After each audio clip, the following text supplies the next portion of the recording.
عروہ بن عبداللہ جو ہیں وہ کہتے ہیں کہ میں نے امام محمد الباقر رحمہ اللہ سے پوچھا کہ ما قولک فی حلیت السیف، کہ تلوار کی دستی پہ جو سونا یا کوئی زیور اس وغیرہ پہ اگر سونا لگا ہو تو یہ اس کے بارے میں کیا جائز ہے کہ نہیں جائز؟ تو انہوں نے کہا کہ لا باس بھی قد حل ابو بکر الصدیق سیفہ، صحیح، حضرت ابوبکر نے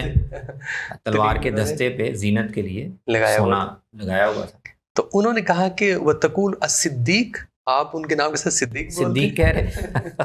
کالا، تو انہوں نے ان کی فوراً قبلے کی طرف غالباً یہ لفظ ہیں مڑے اور کہا کہ نام الصدیق، میں نے صدیق ہی کہا ہے، تو اور کہا کہ اور ہمیں انہوں نے کہا کہ فمن لم یکن لہ الصدیق فلا صدق اللہ قولہ فی الدنیا ولا فی الآخرہ، کہ ان کو صدیق نہیں کہتا، اللہ تعالیٰ اس کی بات کو دنیا میں بھی سچ نہ کرے اور آخرت میں آخرت میں بھی سچ۔ آپ دیکھیں کیا کیا یعنی ان کا جذبہ ہے۔ اس میں یعنی کئی پہلو ہیں اس میں غور کرنے کے۔ ایک تو یہ کہ وہ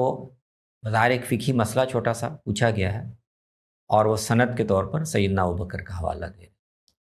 اور الصدیق تو حضرت ابوبکر کے نام کے ساتھ عموماً بولا جاتا ہے، انہوں نے بھی بول دیا۔ تو سائل جو ہے وہ اس پر حیران ہوا۔ اب اسے آپ کو اندازہ کریں کہ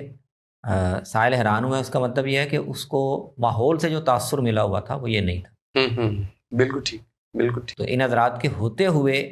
کس طرح کا منفی تاثر پیدا ہو چکا تھا، عام کر دیا گیا تھا، اور ان حضرات کی نسبت سے کر دیا گیا تھا کہ لوگ ان کی زبان سے یہ توقع نہیں کر رہے کہ یہ یہ تو کہیں گے ابوبکر کا حوالہ دیں بالکل رضی ٹھیک، اللہ عنہ، اور ساتھ الصدیق ہیں۔ تو اس پر انہوں نے فوری طور پر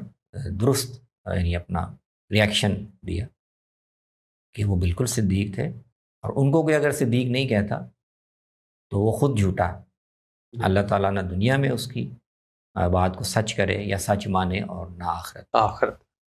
سیدنا علی کا بھی ہم نے اثر دیکھا، جی جی جی بالکل، کہتے ہیں کہ میں اور کوئی بھی مجھے روایت بیان کرتا ہے تو میں حلف لیتا ہوں، بالکل ابوبکر نے مجھے یہ روایت بیان کی، وہ صدق ابوبکر، انہوں نے سچ بالکل سچ کہا، بالکل حلف لینے کی ضرورت نہیں۔